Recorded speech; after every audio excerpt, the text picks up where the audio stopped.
Oh, hello. I didn't see you there. Do you realize it's been a year since we filmed the first Noodles and Doodles episode here at 352 Inc.? I do, because I was there when we filmed them. It originally started out as a way to show off some tips and tricks about web design and development, but it's turned into so much more. We've had episodes on everything from Agile Best Practices to executing the perfect Interoffice Nerf attack. I wanted to take some time to look back at the year in review and see some of those memorable moments. First, let's take a look back at one of our most popular videos from the year. This is one of our Scrum Masters, Jennifer Fix, talking about that transition from becoming a Scrum Master from a project manager. Let's take a look. In traditional project management, the project manager is the one leading the team. They're in charge of the budget, they're in charge of the schedule, they liaise with the client, and they're the ones who are practically barking orders at their team members for the whole time. In Agile, you move to being a servant leader, with the importance being on servant. No longer are you the one in charge in a traditional way. You're all working together as a team to make decisions, to manage the budget, to manage the timeline, and you're all talking to the client. The wonderful thing about this is that all the onus is no longer on you. It's on the team as a whole. And your job becomes to be the team's #1 cheerleader. Great tips, Jennifer. I would not have thought of that. Let's take a look now at a video from Paul Traylor, one of our designers. He has some great tips on how to talk to clients if you're a nervous, introverted developer. The best way to gain confidence is to be over-prepared for any client meeting. And it's very easy to do. It doesn't take long. I know that even in our fast-paced world, with our fast-paced development cycles, it can be difficult to find lag time from one project to the next. Sometimes the simple act of taking 5, 10, 15 minutes just to touch base with your project manager, a sales rep, perhaps a business analyst who sat in on initial sales, can get you a wealth of information very quickly and can really help build your confidence because you'll know more about the client. Also, find out what the meeting's about. Check out their website. Check out their competitor's website. This doesn't have to take long, but 15 minutes well spent doing research will dramatically help boost your confidence. Be over-prepared. Well said, Paul. Well said.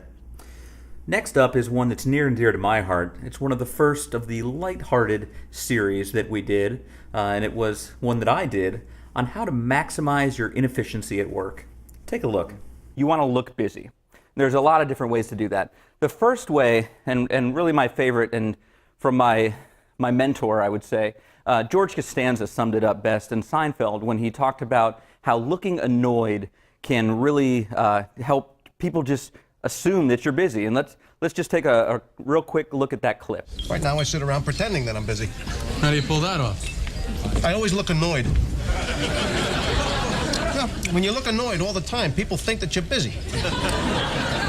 Think about it.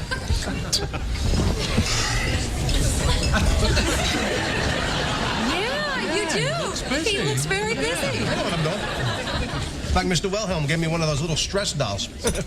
All right, back to work. So obviously, as you can see, George looked busy. No one's going to mess with him, and we all know George actually didn't do anything at work, my hero. One of the next things you can do is set up some automatic emails. So I'm not talking about like automatic replies, but instead you want people to think you're busy, so you can actually time emails to go out in the middle of the night, 3 a.m., on a Saturday, on a Sunday, holidays, and so people will assume you're working hard. Now that is deep. Truth be told, I'm actually using several of those techniques right now. In fact, I set aside the whole day just to film this recap. Now let's take a look at Lincoln Anderson, one of our senior designers and resident beard growers. And he's going to talk to you about how the creative process fits in the Agile development process. Take a look. The next lesson that we learned was that we prefer flexibility and future growth over locking down a design.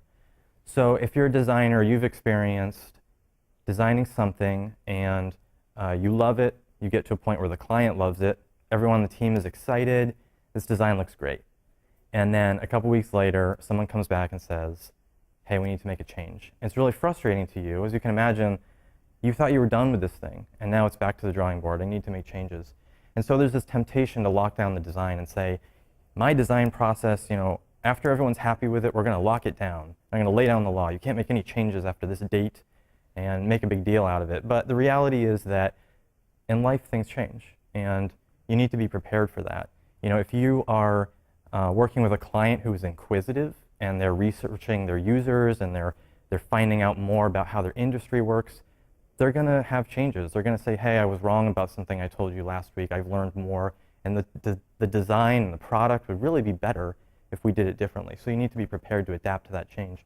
Also, think about once you launch that design and the website is alive and people are using it. If you did a good job, there's going to be more and more people using that site, and more features are going to need to be added to it, more content, so that thing is going to need to grow. And finally, not everything always goes well when you're dealing with experts and not professional actors. Let's take a look at some of the best bloopers from the past year. Like, oh my gosh, I forgot my line. The dump truck. Damn garbage. And today,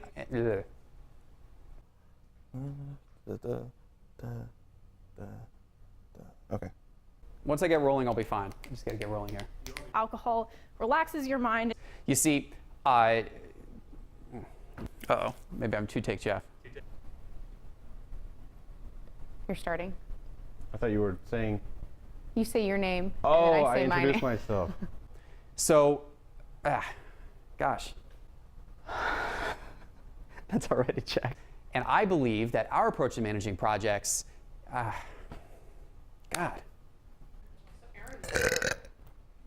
Now the shadowing is not as good on, well, maybe it's that one. How do I start again? Your name. You need to look at the camera. Just feel like this side of my face is dark, so actually that would be that one. That was stupid. I'm not gonna say that. Sorry. Trying to get the, I think this one. Well, yeah. You like our TP? Who hates my idea? So often, more often than not, you'll have people. Why do you want to do this? I had that one too.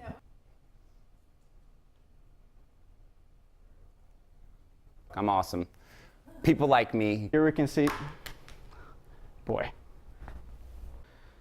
great blooper reel. Stay classy, San Diego. So here's one thing. Stay classy, world. Thank you.